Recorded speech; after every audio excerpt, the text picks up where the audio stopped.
O ideal seria ler o capítulo todo, mas nós, por uma questão de tempo, vamos ler a partir do versículo 32.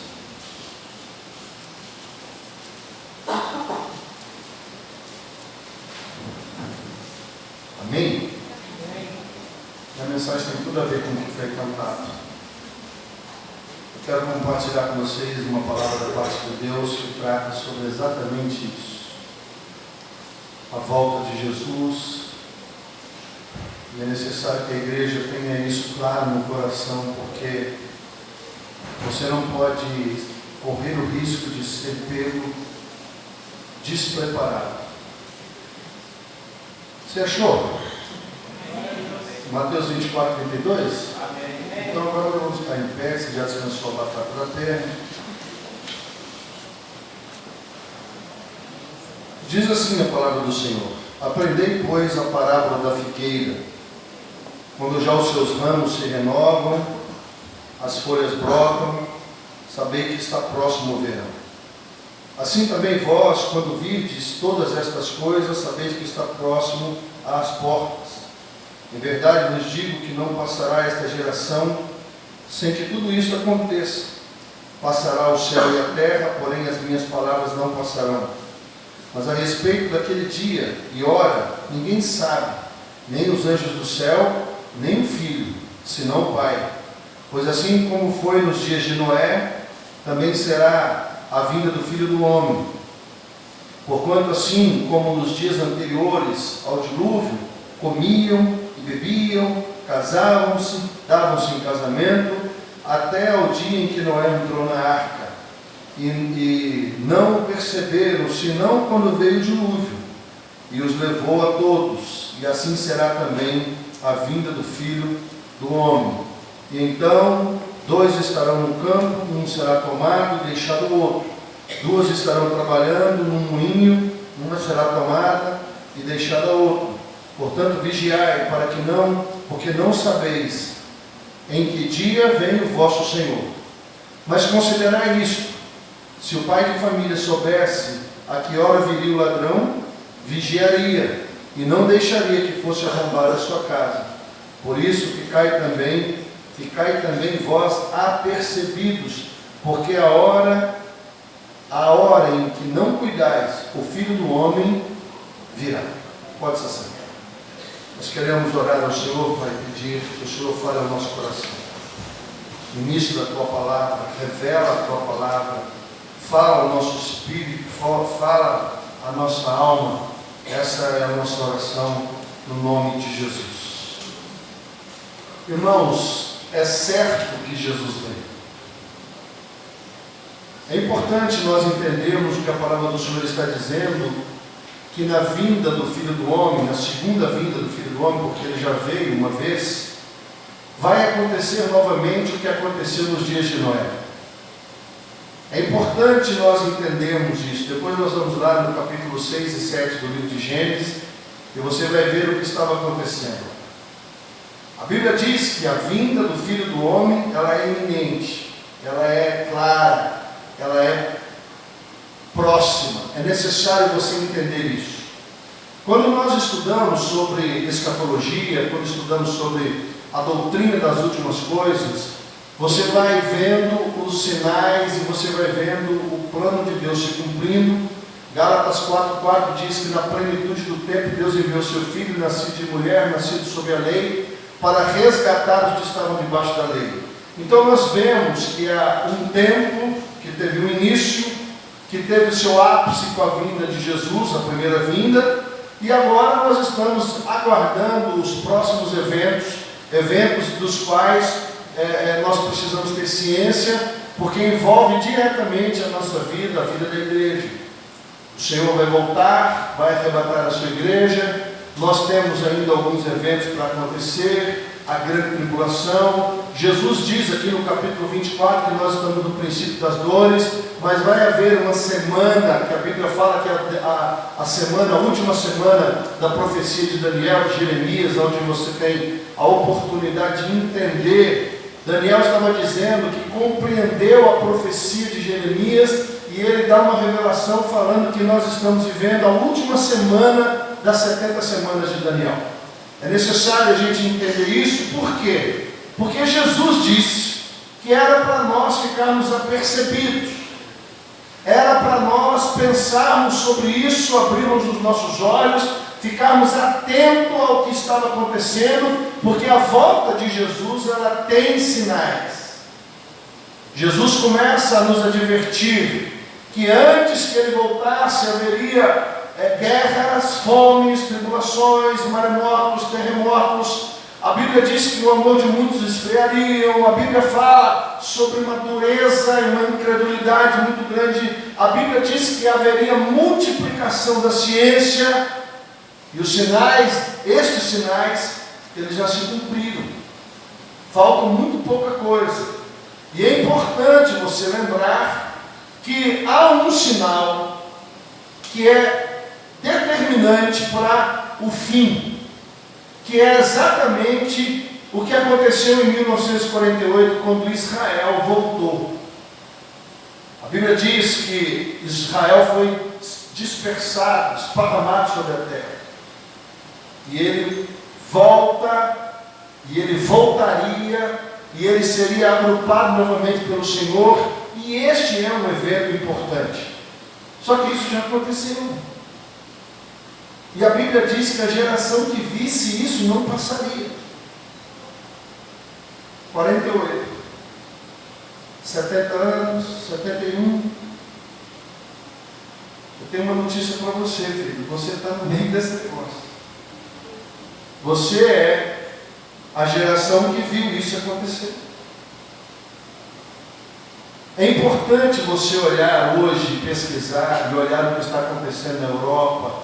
É importante você olhar o que está acontecendo no mundo. Existe hoje em processo de organização uma nova religião que tem por nome Crislam. Tem uma cruz e uma lua, meia lua, minguante.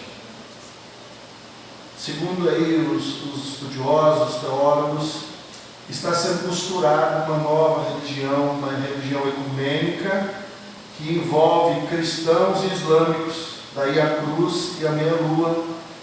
Existe hoje sendo costurado um grupo de 10 nações que vai se juntar e vai trabalhar sobre a questão da segurança mundial. Existem muitas coisas acontecendo no G20, no G10. A Bíblia diz que haverá um anticristo, a Bíblia diz que haverá uma besta, a Bíblia diz que haverá... E tudo isso diz respeito a homens. Existe um senhor chamado Macron, que é um governante poderoso e importante na França. E ele está juntando um grupo de nações, só falta uma falar, chama Itália. Eles estão aguardando o posicionamento da Itália, são as maiores potências mundiais armadas, e eles querem criar um grupo de 10, mas a Bíblia diz em Apocalipse que haverá a besta, e haverá o falso profeta, e haverá uma besta com uma coroa com 10 chifres, entende isso? Nós sabemos que chifre na Bíblia fala de poderes, de nações. Haverá um ajuntamento de 10 nações. Este grupo muito forte vai levantar um líder espiritual. Você precisa entender que isso diz respeito à sua vida. Parece que não tem nada com você, mas tem tudo com você. Parece que sim, pastor, eu estou em Três Lagoas, Mato Grosso do Sul, interior do Brasil. O que eu tenho a ver com esse movimento todo, a nova ordem, o grupo do G20, do G10? O que eu tenho a ver com tudo isso? Uma só moeda, uma só liderança, e eles estão costurando essas coisas. E isso diz respeito a você porque está vinculado aos sinais da volta de Jesus. Jesus está dizendo que haverá sinais. Muitos vão se levantar, se declarando o Messias, como aconteceu esses dias aí, um colombiano doido apareceu dizendo que ele era a reencarnação de Jesus, todo mundo tatuando o número 666 e aquela coisa toda, e vira e mexe, tem um Henrique Cristo, até o Brasil tem um Messias, irmão. Nós temos aí no Paraná um senhor se auto-intitula Jesus, que é a reencarnação. Então, tudo que a Bíblia está falando em Mateus 24, 25, em Lucas 17 ao 21, você vai vendo que todas essas coisas estão acontecendo. E é necessário que você, como igreja de Jesus, porque você precisa entender que Jesus vai voltar e Ele vai arrebatar a sua igreja. É necessário que você entenda que ninguém sabe qual é o dia ou a hora que isso vai acontecer, nem os anjos, nem o Filho, ninguém sabe, senão o Pai. Ninguém sabe qual vai ser a hora, ninguém sabe qual vai ser o dia, mas os sinais mostram para nós que isso está próximo. Porque a figueira, a parábola da figueira que nós lemos aí, quando já os seus ramos se renovam e as folhas brotam, sabendo que está próximo o verão, e a figueira simboliza Israel. Há uma revelação. E em 48, Israel voltou a ser nação. Israel está se preparando até os dentes, porque vai haver uma grande guerra. Vai haver batalha. Você precisa entender que, é uma profecia, Deus vai pôr a mão. Não, está escrito na palavra, vai haver guerras. O problema dessas guerras é que elas são, hoje, elas estão altamente vinculadas a armas nucleares. Os Estados Unidos está no pé de guerra com o Irã, você já viu isso na internet? Os Estados Unidos está sancionando forte em cima do Irã, porque o Irã é uma potência muito forte, e eles estão enriquecendo urânio. Os Estados Unidos e as grandes potências do mundo estão colocando uma taxa para que eles não enriqueçam urânio a ponto de fazer uma arma nuclear. Você sabe muito bem qual é a filosofia do Islã. Eles matam cristãos e tantas pessoas em nome de Alá, e eles se explodem, porque eles acham que eles vão parar lá na eternidade, vão ser milionários e vão casar com 7 virgens, e eles, em nome de Alá, explodem tudo. E obviamente que qualquer pessoa com um pouco de sensatez não está interessado que nenhuma nação muçulmana possua armas nucleares. Óbvio que há exceções, nós sabemos que existem os moderados, existem aquelas pessoas normais, mas existe um grupo muito agressivo que tem um prazer absurdo de explodir mesquitas, de explodir igrejas, de matar e de explodir. Esses dias na África, no Marrocos, em tantos lugares, eles vão explodindo, e eles falam: olha, matamos em nome de Alá, a famosa Sharia, a Guerra Santa, toda aquela situação. Mas é importante que você entenda, porque esta revelação faz parte da volta do Senhor Jesus. E o Senhor está dizendo para nós que a volta dele vai ser como a ida do ladrão na casa de alguém. Ninguém sabe. Mas é importante nós entendermos o que a palavra do Senhor está dizendo. A volta de Jesus vai ser como nos dias de Noé. O que estava acontecendo lá? O mundo cresceu, se multiplicou, o povo começou a crescer e crescer e crescer, e junto com o crescimento do povo, começou o crescimento da maldade, da violência, e tantas coisas começaram a acontecer, a ponto de Deus se entristecer profundamente com o que estava acontecendo na terra. Deus encontra um homem chamado Noé. O pai dele, quando vai ter ele, fala: este se chamará Noé, porque nós vamos ter descanso na terra por causa dele. Deus, a Bíblia diz que Noé andou com Deus, e Deus olhou para Noé e viu que ele era reto, justo, íntegro, e usou a vida dele e a família dele para trazer juízo sobre a terra. É importante você entender, porque quando nós estudamos o Velho Testamento, você já ouviu eu falar isso algumas vezes. O Velho Testamento é sombra das coisas que iriam acontecer. A Arca da Aliança e Noé tipificam Cristo e a igreja. Deus chama Noé assim como Deus chama Cristo. Deus constrói um grande barco assim como Cristo constrói uma grande igreja. Uma grande igreja que eu falo não é um prédio, mas um projeto aonde pessoas podem se achegar e encontrar salvação. Deus chama Noé e fala para Noé: olha, eu quero que você faça uma grande arca.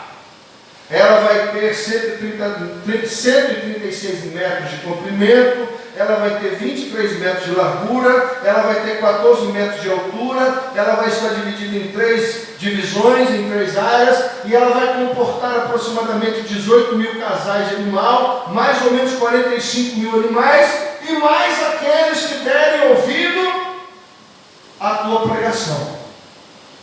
Noé que era agricultor, aceita o desafio de construir o maior barco que já existiu na sua época, uma grande balsa. E aí, orientado pelo Espírito Santo, eles começam, ele e os seus filhos, a coletar madeira, e eles começam a construir. E as pessoas riam, e as pessoas desdenhavam. A Bíblia diz que as pessoas casavam e davam-se em casamento e faziam grandes festas, e eles estavam altamente preocupados apenas com o seu próprio prazer.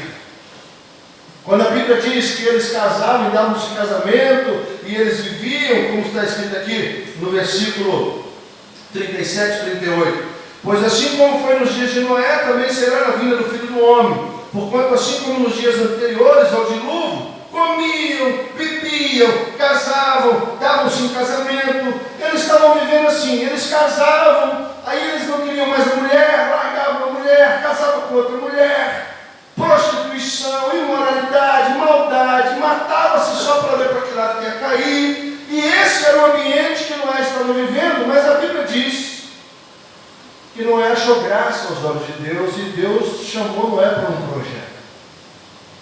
E ele, por 100 anos, alguns falam 120, mas entre 100 e 120 anos, Noé constrói a arca e prega. Vai chover, vai cair água do céu. Mas não havia chovido até aquele tempo, a terra era molhada por um orvalho. Toda noite a terra era molhada, regada por um orvalho. Não tinha acontecido chuva, e eles riam disso. Tudo muito hilário, cômico. Como assim? Vai chover? Como assim? Vai cair água dos céus? E a zombaria era extrema. Os historiadores falam que havia grande zombaria, indiferença. As pessoas estavam completamente alienadas à realidade que haveria um dilúvio. Deus disse para Noé: vai chover 40 dias e 40 noites. Se você é estudioso da Bíblia, você sabe que o número 40 na Bíblia fala de um tempo de juízo, de um tempo de provação, de julgamento ou de preparação.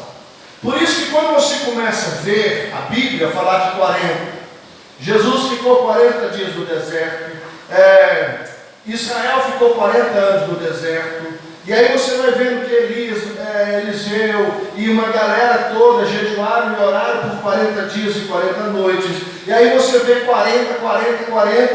Por quê? Porque 12 na Bíblia fala de governo, 3 fala da Trindade, 7 fala da perfeição, 8 fala do infinito, 40 fala de um processo, um tempo, aonde Deus vai exercer juízo ou julgamento, ou vai preparar alguém para alguma coisa. Deus fala para Noé assim: olha, vai chover 40 dias e 40 noites.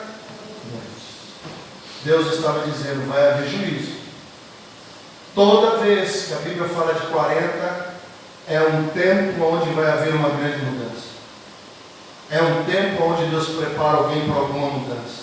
Então você tem 40 dias, 40 noites, você tem 40 anos. Você vê, Moisés ficou 40 anos no Egito, depois ficou 40 anos no deserto, e depois mais 40 anos com o povo caminhando. Então você vê que 40 não está de graça na Bíblia. Tem um significado, tem um porquê. E Deus está dizendo para Noé que haverá uma chuva de 40 dias e 40 noites, e que haverá um grande dilúvio. Mas ninguém acreditou. E Deus está dizendo que na volta, na segunda vinda de Jesus, vai acontecer de novo. As pessoas estão preocupadas com tudo, menos com a volta de Jesus. E isso é preocupante. Meu irmão, você tem que ter um olho no céu e um na terra. Você pode trabalhar, estudar, fazer tudo, mas é necessário que você tenha um olho no céu e um na terra, e que você esteja atento aos sinais da volta do Senhor. A Bíblia diz que haverá guerras, rumores de guerras, fomes, tempestades, maremotos, cataclismas. A Bíblia diz que a ciência se multiplicará. Olha aí! Você compra um celular, você fala, agora eu estou com o último tipo. Quantos dias dura isso? Já estão se falando em ciborgues. Já estão se falando sobre implantes, próteses, rim biônico. Não, o negócio está acelerado. A ciência se multiplicando, tanta coisa acontecendo, mas o mais importante de tudo é Jerusalém. Lembre-se que em 48 eles voltaram. E lembre-se que de 48 para cá, nós estamos aguardando os detalhes. Nós estamos aguardando esse movimento das nações. Não ache você que esse negócio de G20, G10, G isso, G aquilo, que isso não tem nenhum cunho escatológico, porque tem. Não pense você que essas coisas, porque se essas nações assinarem decretos, elas podem criar, como criou o euro. O que é o euro? Uma moeda da Europa. É uma moeda que vale em muitas nações. Existem muitas coisas acontecendo, mas nós, servos de Deus, precisamos estar atentos a isso. Porque você faz parte dessa arca. A igreja, hoje, é a arca do Senhor. Jesus é o nosso Noé. Jesus lembre-se que Noé significa aquele que traz descanso e consolo. É aquele que traz conforto. Jesus é o nosso Noé. E a igreja de Jesus é a nossa arca.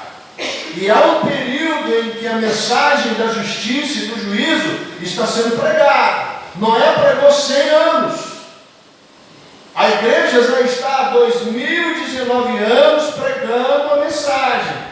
Eu vou voltar, eu vou voltar, eu vou voltar. Ide por todo mundo e pregai o evangelho a toda criatura. Pregue o meu evangelho, eu vou voltar. E os sinais da volta de Jesus estão se cumprindo. E a Bíblia diz que a geração que visse Jerusalém ser restaurada, a nação de Israel ser restaurada, ela não passaria.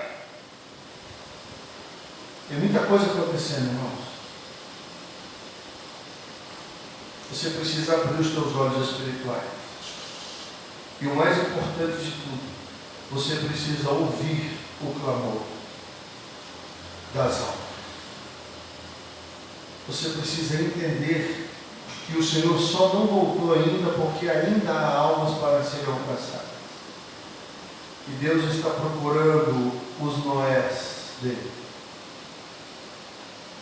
Deus está procurando homens e mulheres que ouçam a sua voz e que possam anunciar que haverá juízo sobre a terra, de que é necessário que o homem dê ouvido à palavra do Senhor. Você liga a televisão, tem mensagem, você liga o rádio, tem mensagem, você tem mensagem nas redes sociais, no Instagram, no Facebook, você tem mensagem em tudo quanto é lugar, meu. Você tem muita coisa acontecendo, mensagem sendo falada, igreja sendo... Meu irmão, olha, dá uma andada na terra, a quantidade de igreja que está abrindo, e a mensagem está sendo pregada, e o evangelho está sendo falado, porque o Senhor tem pressa. E você precisa entender que não pode haver no teu coração negligência no que tange isso. Você entenda isso. A igreja, pastor, a igreja é um problema. A arca também era. Eles ficaram entre chuva e aí a água baixar mais ou menos 6 meses na arca. Você imagina uma família cuidando desse monte de bicho? Comida, água, limpeza, grito, grunhido. Ou você acha que os bichinhos ficam tudo dormindo, hibernou?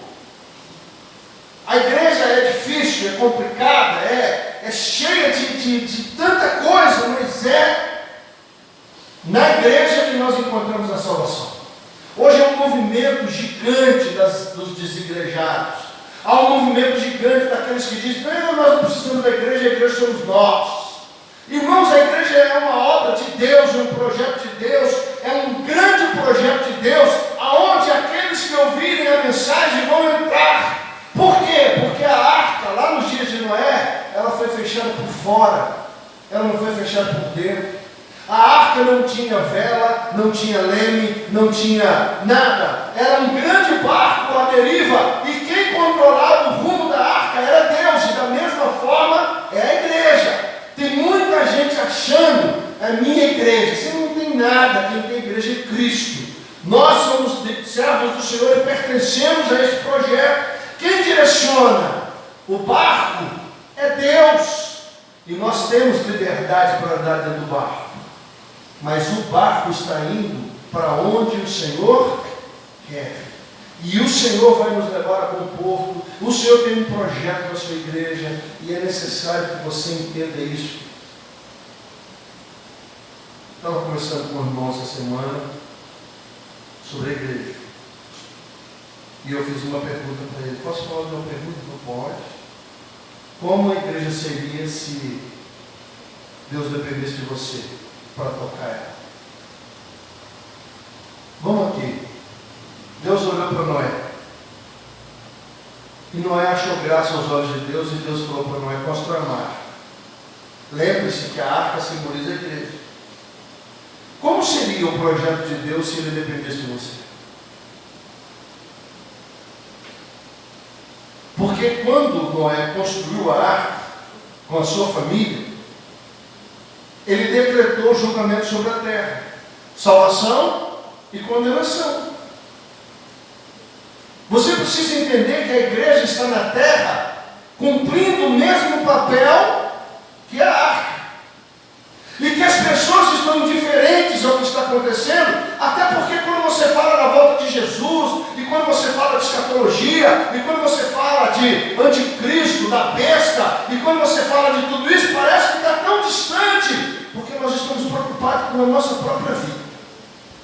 Nós estamos preocupados com o nosso trabalho, nós estamos preocupados com o nosso casamento, nós estamos preocupados com os nossos interesses. É disso que Jesus está falando. Naquele tempo, nos dias de Noé, as pessoas estavam preocupadas com a sua própria vida. Mas havia um projeto de Deus na terra, que era a arca. E olha para você ver, quem quisesse podia entrar. Não mudou nada. O projeto de Deus está sendo falado, pregado. A igreja é uma arca. Olha, quem entrar na arca vai encontrar salvação. Quem entrar na arca vai encontrar salvação. Quem entrar na arca vai encontrar salvação. A arca vai ser fechada por fora.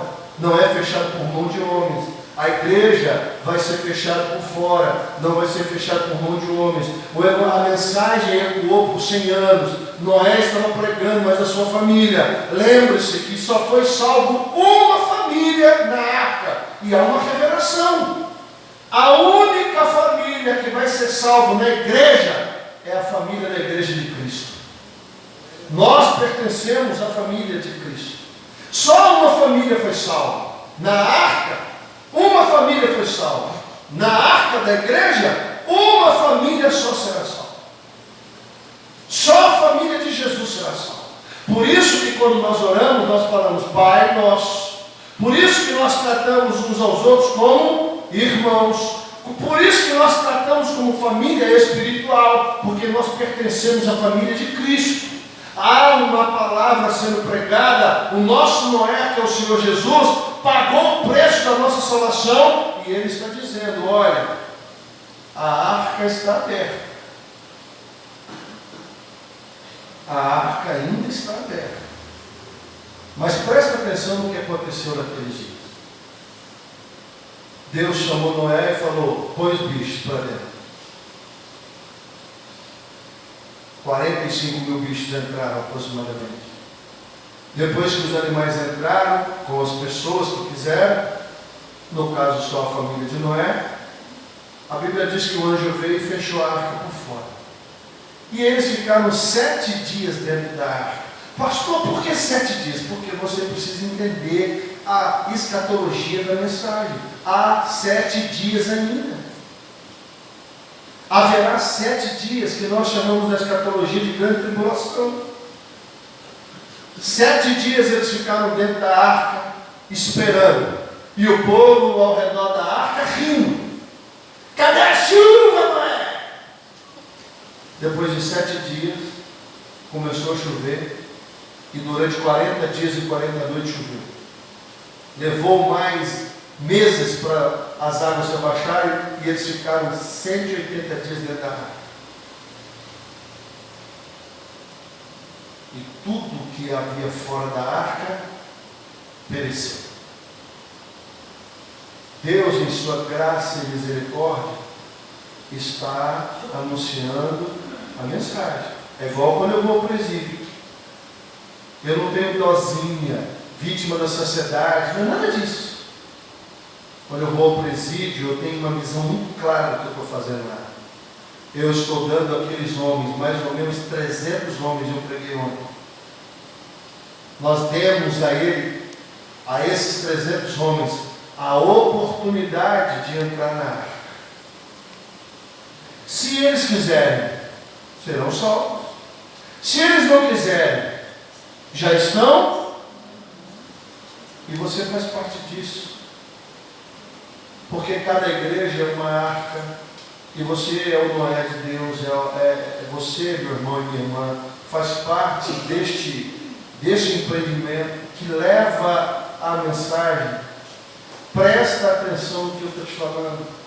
Abre e olha, em vez de ficar no Facebook, no Instagram com bobeira, com besteira. Aproveita lá para você estudar, porque está acontecendo no mundo.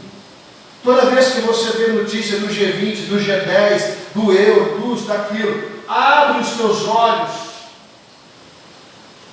Tudo tem a ver com a volta de Jesus, querido. Tudo que você está vendo foi profetizado.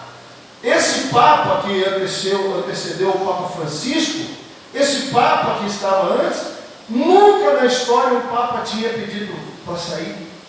Mas está profetizado que haveria isso. E aconteceu. O Papa, o último, pediu para sair. O Papa Francisco entrou. Está revelado na palavra. A volta de Jesus está revelada na palavra. A reconstrução agora, presta atenção. Haverá o último grande sinal. Vai ter que ser reconstruído o templo. Porque o anticristo vai se declarar Messias dentro deste templo. Será que vai? Eu só quero que você entenda o que a palavra do Senhor está dizendo, para que você não seja pego desapercebido. A Bíblia está dizendo que quando chegar o dia do arrebatamento da igreja, um vai ser tomado e o outro vai ficar. Não vai ter como, quando o arrebatamento da igreja vier, não vai haver salvação em lote. Um vai estar e vai ser tomado e o outro não. O diabo é tão esperto que ele já criou uma mensagem da ufologia. Há um movimento no mundo inteiro de ufólogos que dizem, olha o que eles dizem, eu estava lendo sobre isso. Eles dizem que eles foram abduzidos. Qual que é a diferença entre o arrebatamento e a abdução? Porque para os ufólogos eles são abduzidos. As naves espaciais vêm, eles são abduzidos e eles são levados para outros planos. E esses seres extraterrestres falam mensagens. E houve um desses grandes ufólogos que disse que ele foi abduzido e que o extraterrestre disse que haverá uma grande abdução, que milhares de homens e mulheres serão abduzidos. Quando houver o arrebatamento da igreja, esses ufólogos vão dizer o quê? Não falei? Milhões de homens foram abduzidos. Não foi abduzido nada. O que vai acontecer é que a igreja de Cristo vai ser arrebatada. Amém? E não vai haver tempo. pessoas ao redor do mundo têm sonhado com isso. Tem muita gente sonhando com a volta de Jesus. Tem muita gente sonhando com isso. Tem muita gente experimentando isso em sonhos. Tem muita gente, irmão. Vira e mexe, eu ouço a minha esposa, a pastora Edilane, vira e mexe e sonha com arrebatamento. Outras pessoas aqui na igreja também vivem sonhando com arrebatamento. Algumas felizes, outras tristes. Porque existem pessoas que sonham com arrebatamento e percebem, por exemplo, que pessoas da sua família não subiram. É necessário que você entenda a gravidade. Irmãos, em nome de Jesus. É esse evangelho da riqueza, prosperidade e tantas coisas que você tem visto, está muito aquém, longe da realidade daquilo que o Senhor quer que a igreja entenda. O Senhor está voltando, Ele vai arrebatar a sua igreja. Nós não vamos entrar aqui na discussão se nós somos tribulacionistas, pré-tribulacionistas, pós-tribulacionistas. Eu não vou entrar nesse mérito com você. Para mim, pouco importa se nós fomos arrebatados antes, no meio ou durante. O que eu sei é que Cristo vai voltar e a igreja vai ser arrebatada. Deus queira que a igreja seja arrebatada antes. Porque se Deus nos arrebatar no meio, significa que você vai pegar 3 anos e meio da grande tribulação. E se você for arrebatado no fim da grande tribulação, significa que a igreja vai passar 7 anos no meio do fogo. Deus queira, para o nosso bem, que o arrebatamento da igreja seja antes da grande tribulação. Porque é certo que haverá a grande tribulação, e a Bíblia diz que naqueles dias a dor vai ser tão extrema que as pessoas vão querer morrer. Coisas que o mundo ainda não viu, de dureza, a Bíblia relata. Que Deus tenha misericórdia da igreja e que a igreja seja arrebatada antes da grande tribulação. Haverá 7 anos de grande tribulação. Aí, no meio dessa grande guerra, dessa grande bagunça, o anticristo, que é um grande líder, vai se levantar e ele vai trazer paz. No meio desses 3 anos, 7 anos, 3 anos e meio, o anticristo levanta e ele se declara Messias. Entenderam o plano? E aí todo mundo vai, que bom, agora o Messias voltou. Porque até hoje Israel não aceita Jesus como Messias. Israel, a nação de Israel, aceita Jesus como um grande profeta. Mas eles ainda estão aguardando o Messias. E a estratégia de Satanás é justamente no meio dessa guerra, e vai haver uma grande guerra, ele vai se declarar o Messias, vai trazer paz por um tempo, e depois o pau vai quebrar de novo. E aí você vai saber, Jesus vai aparecer para todas as nações, e ele não vai vir como cordeiro, ele vai vir como leão da tribo de Judá, e ele não vai ser mais tão complacente e misericordioso. Ninguém mais vai cuspir na cara dele, ninguém vai bater com caniço na cabeça dele, ninguém vai ousar, porque quando ele vier na sua glória, a Bíblia diz que todo joelho se dobrará e toda língua, e vai declarar que ele é o. Só que preste atenção, saia desse evangelho terreno, porque quando o Senhor vier, ele vai arrebatar a sua igreja, e vai haver um tempo que não vai ser nada agradável. Tem muita coisa acontecendo, e eu gostaria só que você guardasse uma coisa. Você precisa abrir os seus ouvidos espirituais, e você precisa trabalhar enquanto é dia, porque a noite vai chegar, e neste período você não vai poder fazer nada. As pessoas estão brincando de igreja, brincando de evangelho, brincando de salvação, brincando. Irmãos, isso é coisa muito séria.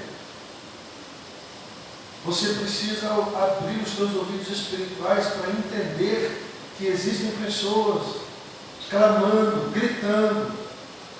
O que está para acontecer não vai ser agradável.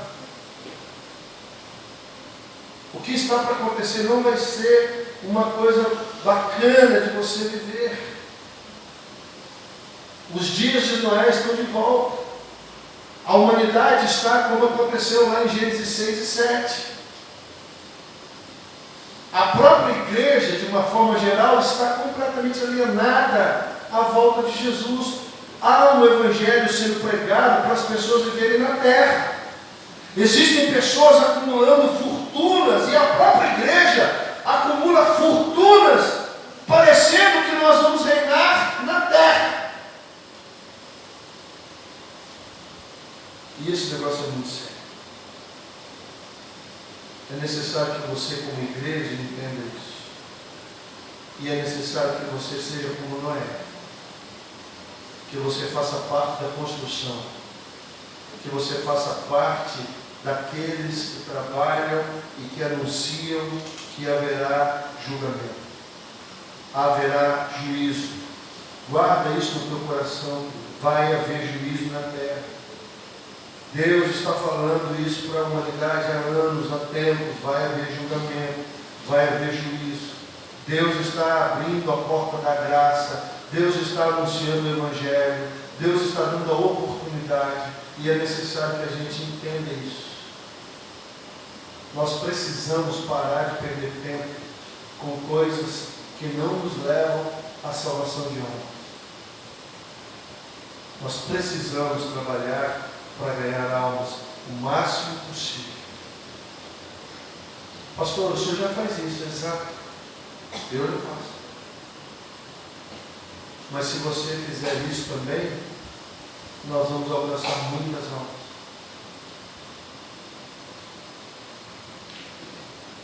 Sábado eu achei que eu ia sozinho no presídio.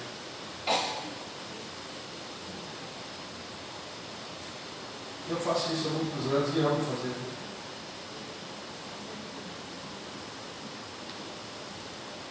Já fui muitas vezes pregar sozinho. Mochila nas costas, caixa de som, tripé, microfone. Você não ouve? Você não ouve o clamor? Você não ouve a dor? Sabe por que eu gosto de ir no presídio? Porque você vê de uma forma muito verdadeira o que realmente está acontecendo. Esses dias eles mataram um cara lá dentro. Enforcado. É um lugar muito duro, de uma realidade muito dura. Sabe por que eu gosto de ir no presídio? Sabe por que eu gosto de ir no hospital? Sabe por que eu gosto de ir no hospital do câncer, quando eu estava em Jaú? Porque Deus permite você ver uma realidade muito dura, que tira você de uma zona de conforto. As pessoas estão morrendo, as pessoas estão sofrendo. Só na aula que eu preguei ontem tinha mais de 300 homens. Durante o culto, muitos estavam prestando atenção, muitos estavam jogando baralho, outros estavam cozinhando, outros estavam fumando baseado. Mas haviam pessoas que estavam interessadas. É necessário que você entenda isso, querido. Eu quero que você saia daqui com esse entendimento e que você abra o teu coração para entender isso. Como crerão se não há quem pregue? Como que a pessoa vai ser salva se não há quem pregue? Se você continuar lendo aqui no Mateus 24, 25, você vai ver que Jesus está falando do grande julgamento. Estive nu e não me vestistes, estive preso e não me visitastes, estive enfermo e não me visitastes. Aí os salmos vão dizer: Senhor, quando nós te vimos nu, ou preso, ou doente, quando nós te visitamos, o Senhor falou, quando você fez isso aos meus pequeninos, a mim fizeste. O Evangelho, ele fala de altruísmo, de entrega pelo próximo. Como crerão, queridos? Esses dias eu estava conversando com uma pessoa. Eu perguntei para ela, qual foi a última vez que você ganhou alguém para Jesus? Ela falou, faz muitos anos que eu não ganhei ninguém para Jesus. Eu falei, mas isso não te incomoda? Aí ela baixou a cabeça.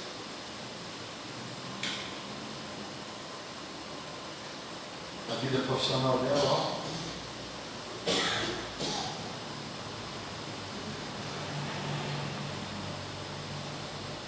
Vai haver um arrebatamento. A arca vai ser fechada por fora. Nesse dia você não vai poder fazer mais nada. Só vai entrar na arca quem ouvir a palavra e quiser. Eu queria que você, em nome de Jesus, dá uma lida em Mateus 24, Mateus 25, Mateus 26.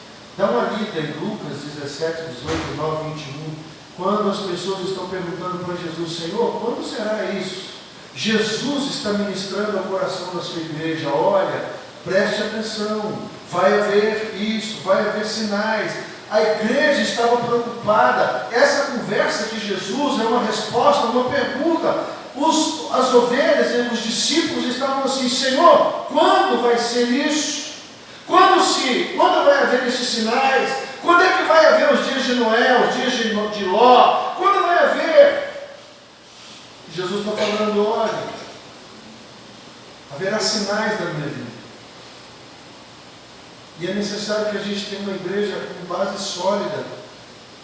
Queridos, nós só existimos por um propósito, ganhar almas. Você precisa entender isso. Você só existe, nós só existimos ainda porque há almas a serem alcançadas. Nós não temos outro propósito na terra senão ganhar almas.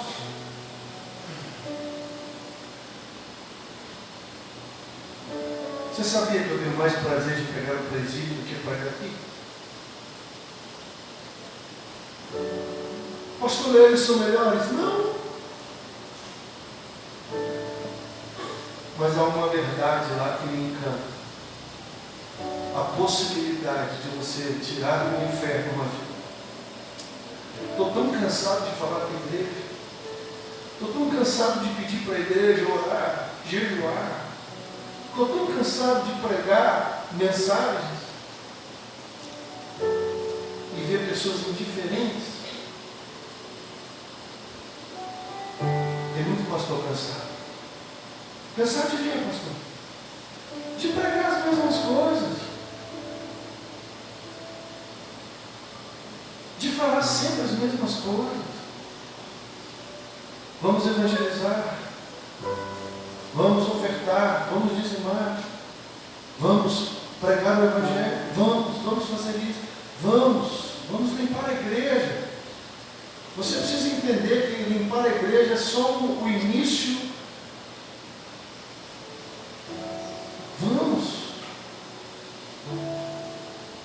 Mas a igreja está como nos dias de Noé, casando, fazendo festa, completamente alienada ao que está acontecendo. Agora a moda é o coaching, como conquistar sucesso, como conquistar. Quando é que vai chegar aquela parte? Como que nós vamos ganhar mais alto? O que é que nós podemos fazer como igreja para ganhar mais almas? Sábado tem culto de jovens. Meia dúzia de gato ligado. Por que, pastor? Porque a igreja está interessada em festa. Boate gospel, noite gospel, não sei o que gospel. Sem cruz, sem sangue. Sim. Você sabia que eu sou um dos poucos pastores que pregam no presídio? Esses dias me perguntaram ao pessoal da GP: onde estão os pastores da cidade? Eu não sei. Sou um dos poucos pastores que vão ao presídio. Irmãos, eu quero te deixar uma palavra para você, porque infelizmente eu não tenho palavras para expressar o que eu sinto. Ouça a voz dos perdidos. Pare de se preocupar tanto com a sua própria vida. Eu não estou falando para você não fazer, não estudar, não trabalhar, nada disso. Lembra de Neemias? Uma colher de pedreiro numa mão e uma espada na outra. Trabalhe, mas olha, armado. Os inimigos estão aí ao derredor. Estude, uma espada na mão, uma caneta na outra. Pastor, eu sou comerciante, amém. A maquininha do cartão de crédito dentro de uma mão e a espada na outra. Pastor, eu sou empresário, amém, filho. O cartãozinho do BNDES numa mão e a espada na outra. Eu sou médico, o estetoscópio numa mão e a espada na outra. Sou contadora, uma calculadora numa mão, uma espada na outra. Sou psicólogo, um divã na mão e a espada na outra. Sou engenheiro, Alexandre engenheiro. Olha, uma turbina a vapor numa mão, uma espada na outra. E assim vai. Sou dona de casa. Entre uma pia e um fogão, uma espada na mão. Sou motorista, pastor. Entre o volante e o câmbio, uma espada na mão. O olho na terra e o outro no céu. E olha o Sinai. Olha Jerusalém. Olha o G20. Olha o G8, G10. Olha o Macron. Olha o Papa Francisco. Olha aí o movimento do Crislã. Olha a nova ordem. Fica de olho aí, irmão. Tem muita coisa acontecendo. E tudo isso diz respeito a você, porque na hora que a trombeta tocar, o Senhor vai arrebatar a sua igreja. Vai haver grande tribulação. E vai haver o sofrimento que a humanidade ainda não viu. Lembre-se daquela frase que não está na Bíblia, mas é verdade. Quem não se converte no amor, vai se converter. Me perguntaram essa semana, pastor, por que Deus permite sofrimento? Porque infelizmente o ser humano só abre áreas da alma dele quando ele sofre muito. Amém? Vamos ficar em pé.